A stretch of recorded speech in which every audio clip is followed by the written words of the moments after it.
In this section, we'll talk about naming and reactions of alcohols and phenols, and also naming of ethers. Let me remind you what alcohol is. Alcohol has OH functional group bonded to a carbon. Even though in this structure it may not appear to you that there is a bonding between carbon and oxygen, but true bonding is like this. Let me redraw it. 1, 2, 3, and then there is third carbon, and then there is OH. So that's alcohol. Phenol have the same OH functional group bonded to carbon, but in this case you have a benzene ring. So OH group is attached to a benzene ring. So if this is the benzene ring as shown in your book, one of the resonance structure is shown and OH is bonded. You know that at each corner there is a carbon.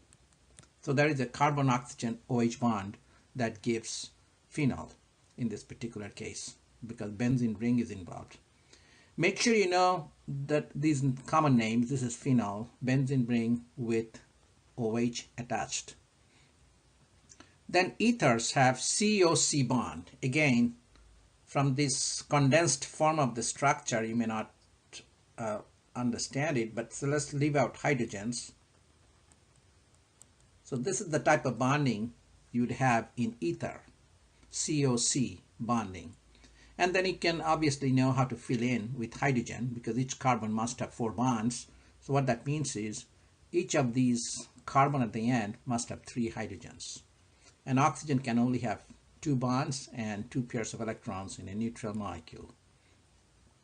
Now in naming, this is a very similar thing as naming of any other organic compound. Select the longest carbon chain that contains the functional group. In this case, functional group is OH group. And begin numbering from the end, which is closest to OH group. For example, here we got a OH group attached to carbon 2. Now the question is why we started numbering from this end, because that gives 2 to the functional group, and also you can see here that there's it really is identical. It's no matter whether you're numbering it from the bottom or numbering from one side. In this particular case, it's going to be identical. So anyway, it doesn't matter whether this 3 is 1 and if you go 1, 2, and 3, or 1, 2, and 3 the way it's shown.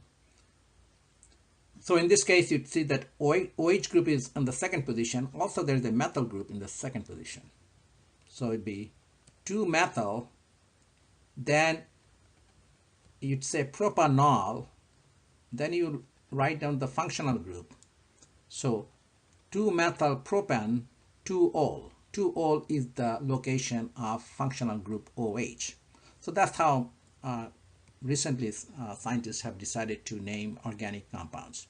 In old books, you'd see it's named as 2-methyl propanol, 2-methyl 2-propanol. But right now, I would say that this is a lot more accurately shown because it gives a location of the functional group more explicitly. Let's try to name the bottom compound. Again, here you have the longest chain with 5 carbons. So normally 5 carbons would be pentane, but of course, I mean, you have 2 substituent groups bonded.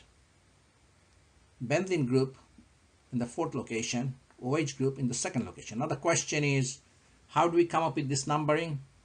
Functional group has to get the smallest possible number. So in this case, this is unambiguous that 1 has to be on this end because that gives 2 to the carbon that holds the functional group OH. So now you can number it 1, 2, 3, 4, 5 as shown in this structure. Now benzene ring, when it's a substituent group, it's called phenol. So in the 4th location you have 4-phenol, and then pentan 2-ol. Again, it's the same thing. Pentane for 5 carbon. It becomes pentanol then you need to write down the location of the double bond. So it's pentan 2O. Remember that between a number and letter there should be a dash. Now this is phenol. I'm just going to highlight that, what phenol is. Benzene ring with OH, that's phenol. And we have nitro as substituent groups attached to this compound. So your ending would be phenol, but here OH is already bonded to this benzene ring, and that gets 1. So now you can number it in such a way the other substituent group gets the smallest possible number. Again, this is going to be identical no matter you go to the right the way I've shown, or you can go to the left. So the name of this compound would be 2, 4, 6. Those are the locations of nitro. NO2 is called nitro. And trinitro. Tri means 3. And we have 3 nitro groups. So it's 2, 4, 6 trinitrophenol. Now this is ether. The top one you can see COC. So is the bottom one. You see the functional group is ether. Now how do I name an ether? You identify the groups on 2 sides of oxygen. And you can see in this case, both are methyl. So it will be called dimethyl ether. In bottom case, again, you highlight 2 alkyl groups on both sides of oxygen. So on the left hand side is 2 carbon substituent group. Of course, we didn't show every hydrogen. Ethyl group, and then also you have T-butyl group. Remember T-butyl group? This is tertiary carbon attached to 3 other carbons. So that's T-butyl group. Now then you name it in alphabetic ordering of these groups. So now it'd be tertiary. T is not considered in alphabetic ordering. So tertiary butyl, B, comes before E. So tertiary butyl, ethyl, ether. So always there be name ether at the end because these are ether compounds because of having COC functional group. Other examples, in this case there are 2 functional groups, OH. One functional group gets OL at the end. 2 functional groups would get di-O. Di means 2. That means 2 OH groups are there. Now, again, we're numbering it from the left-hand side, so that gives the smallest possible numbers to these functional groups. And this long chain has 6 carbon, so, and the 5th location you have a methyl group. So 5-methyl hexane, hexane because of the 6 carbon, 2,4-diol. So that's how you name this compound. The bottom compound, if you just focus on this part of the molecule, it's not a benzene ring, it's a cyclohexane ring. So it would be cyclohexanol. Obviously, since OH is attached to carbon in the ring, and that has to get number 1, because functional group has to get the smallest possible number. Now, if that is the case, then the 4th location have 2 methyl group. So this is 1 methyl group. If you want to write down explicitly, it's a methyl group. The other carbon also has another methyl group. So obviously this would be 4,4-dimethyl cyclohexanol.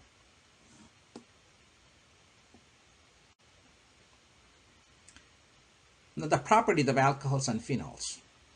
Alcohols having hydrogen attached to electronegative oxygen. So in other words, here hydrogen can act as the bridge in connecting 2 compounds together, and that's why we said that this kind of compounds can give hydrogen bonding pretty much like water, except that in water there are 2 hydrogen atoms bonded to oxygen. In this case there is 1 alkyl group there, so hydrogen bonding is not as effective as in case of H2O. Now there is also, you should pay attention to the bottom reaction, which is showing acidic property of these alcohols. So here we highlighted the H, and when it reacts with potassium, potassium donates its electron and potassium becomes potassium plus. Normally you'd expect that hydrogen would leave as H plus. When potassium donates its electron, it becomes H, and two such H atoms would give H2. So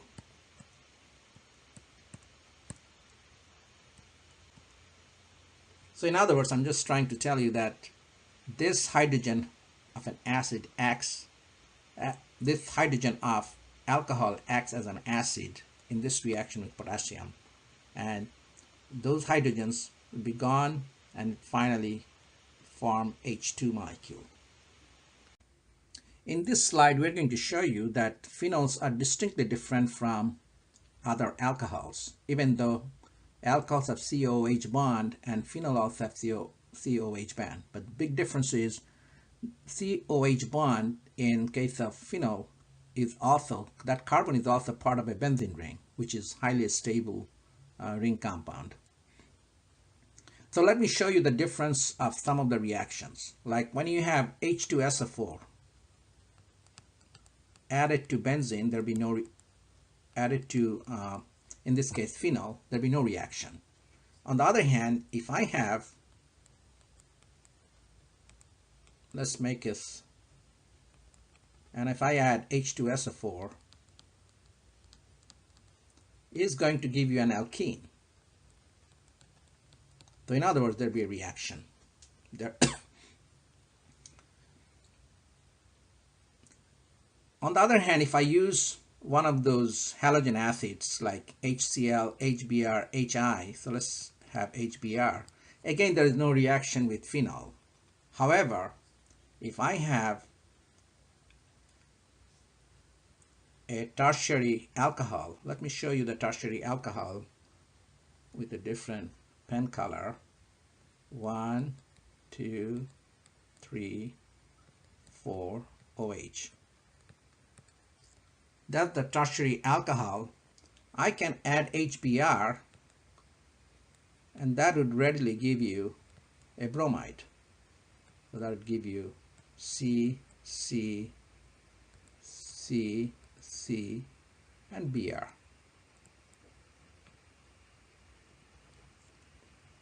So as you can see here, a tertiary alcohol reacts quite readily with a halogen acid like HCl, HBr, HI and gives a product. On the other hand, phenol doesn't give those kind of reactions. So you see here, it's distinctly different from other alcohols. It is also true that phenols are more acidic than alcohols. And that's why we don't need to use a strong reagent like sodium or potassium. Now, in this example, the bottom example is showing you how you can get ether bonding by using K2CO3, a weaker base. So I don't need to use a stronger base because phenol is already more acidic than an alcohol. So what happens is, in presence of that K2CO3, which is a weaker base, but still it's going to grab H plus out of this phenol. So that means you end up with something like this. So let me draw it. It's getting a little bit crowded.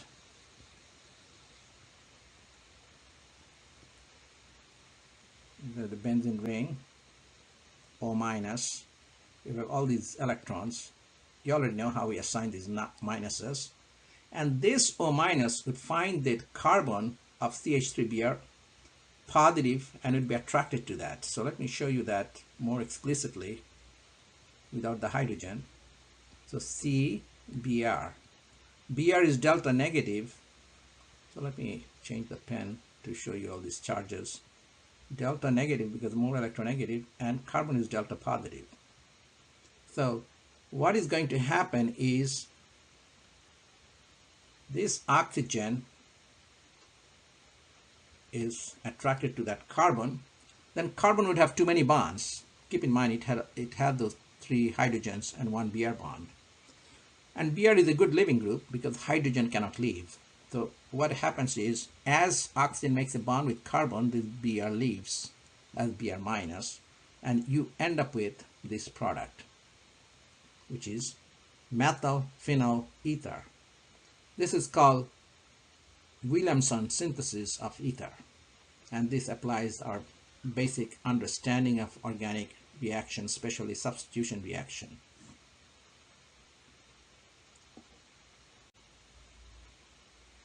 In this case, we are treating phenol with sodium hydroxide, and as I said that it is more acidic. Phenol is more acidic than alcohol, so sodium hydroxide would remove that H plus and would make phenoxide ion and H2O. And make sure you understand why phenoxide is more stable than any alkoxide. Alkoxide means hydrogen when it's removed from an alcohol.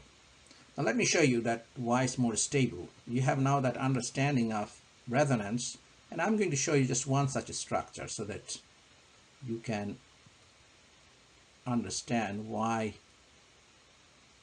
phenoxide, this is phenoxide, 2, 4, 6, that's phenoxide, that's minus. Now let me show you one of these resonance structures. Electron pair from oxygen comes in between oxygen and carbon, and that carbon would have too many bonds, so it has to break this bond and releases electron pair. So that results in the following resonance structure. So you'd have oxygen with a double bond, and now the negative charge is gone. You can always double check. 2, 4 on oxygen, 5, 6 coming from 2 of those shared bonds. Oxygen is supposed to have 6, it does have 6, so negative charge is no longer with that oxygen.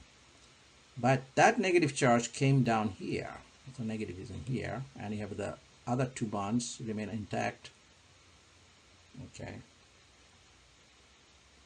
Now, this is structure number 1, resonance structure number 1, in addition to what we have already started with. So let's call it, this is 1, let's call this 2, so that not to get confused. Now, I can draw more structures because this electron pair can come down to in between its adjacent carbons. That means it can come over here. That means this pair of electron has to be dumped onto this carbon. So that gives rise to other resonance structures.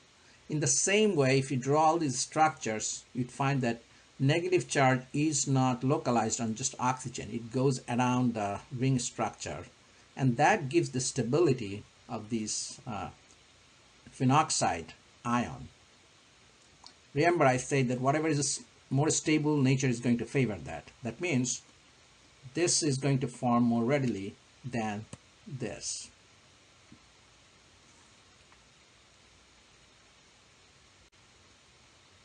Now, we talked about substitution reaction when we talked about reaction of benzene. This is a very similar thing. Only thing you need to know is what kind of group OH is. Now let's look at OH attached to benzene more closely so that we can right away figure out this is OH. Now remember, oxygen can have 2 bonds and 2 pairs of electrons because that gives total 8. Do you now remember what kind of functional group is this? Is this ortho paradirectors or metadirectors? Whenever an atom has electron pair which is directly bonded to the benzene ring, then it would be ortho paradirectors. So methyl group or any group where an atom has pairs of electron that is directly bonded to benzene ring would be ortho paradirectors. Other groups would be metadirectors. So in this case, it would be ortho paradirectors. So when you are reacting phenol with bromine in presence of catalyst, which is FeBr3, you are indeed getting one ortho product and the other one is a para product. So this is ortho, this is para. If you want to name this compound, it would be orthobromophenol. This would be parabromophenol.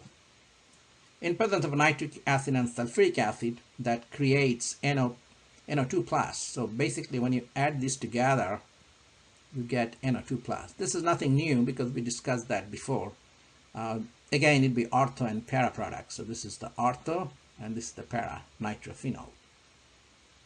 Similarly, sulfur trioxide in presence of sulfuric acid gives SO3H plus, and that goes to the benzene ring and also gives you ortho and para products. So this is ortho, this is para. In case you forgot this ortho and para, remember I said it's a 1,2 is ortho, 1,4 is para location, or you can just imagine an O here, and let me use a different color, or P here, or you can call it 1,4 because this is 1, 2, 3, 4. So there are many ways to remember these names. Oxidation reaction. Now in presence of sodium dichromate, you get benzoquinone. So this is a strong oxidizing agent. We talked about this reaction briefly at the beginning, but basically whenever you have sulfuric acid, that removes that OH as H2O, and then you get a carbocation where carbon gets the positive charge. And this is an intermediate carbocation and 3-degree carbocation. This is, keep in mind, this is 3-degree because this carbon is bonded to 3 other carbons. So this carbon is 3-degree, and that's why quite stable. And it undergoes elimination reaction, and you finally get a product like this. Halide formation, you have an alcohol with SOCl2, it gives you chloride. That means OH group is replaced by Cl group. You could have also used PCl3. If you use PBr3, then OH group would be replaced by Br. In this slide, we are showing you conversion of 1-degree alcohol to aldehyde in presence of a weak oxidizing agent like pyridinane or PCC. In earlier years, PCC was very popular, pyridinium chlorochromate. These days, pyridinane is getting more popular, and so I'm writing down here either PCC or pyridinane could be used for conversion of alcohol to aldehyde. Whenever you are using a stronger oxidizing agent like CrO3 or Na2Cr2O7, if I have 1-degree alcohol, it goes all the way to carboxylic acid, doesn't stop at aldehyde stage. Now let me show you how this can happen. That way you can understand that even in presence of a strong oxidizing agent, 2-degree alcohol can at best form ketone. It doesn't give you carboxylic acid. So let me first show you how from 1-degree alcohol we can get aldehyde. So CH3, let's write down here, CH3, I'm writing a little differently here, CH3, then CH2, OH. So during oxidation process with PCC or pyridinane, let me draw a line here, not to get confused here. These 2 hydrogens would go away, and there would be a double bond in its place. So it's the second bond would be coming because those 2 hydrogens would leave, and the carbon needs to have 4 bonds. So it gets CH3CHO. And since this is a weak oxidizing agent, PCC or pyridinane, it doesn't go any further than aldehyde. In other words, next step of oxidation doesn't happen. On the other hand, in presence of a stronger oxidizing agent like CrO3, it goes through 1-degree alcohol, goes through aldehyde, then aldehyde quickly goes to carboxylic acid. That's after the final oxidation step, we end up with carboxylic acid. On the other hand, if I have 2-degree alcohol even if I add a strong oxidizing agent, it cannot form carboxylic acid. Now let me explain to you by showing you the fact that this carbon in the ring structure has one hydrogen, and in presence of an oxidizing agent, as I mentioned before, these two hydrogens leave and you have a double bond here, and that's how you get this. It cannot go any further reaction because in order to give carboxylic acid, you need to break this bond. Remember, carboxylic acid is C double bond OOH. What that means is if you want to enter OH here, this carbon-carbon bond has to be broken. And that needs lots of energy. In other words, that's not going to happen. So basically, when you have a 2-degree alcohol like this, cyclohexanol, you can get cyclohexanon, and it's going to stop there. It's not going to form carboxylic acid. On the other hand, in case of 1-degree alcohol, like ethyl alcohol, for example, in presence of chromic oxide, it first forms aldehyde, which is this, CH3CHO, and then that changes to CH3COOH. There is no breakage of carbon-carbon bond. So you see the number of carbon atoms remaining intact. So basically we're adding OH in place of hydrogen, and that's how this reaction happens.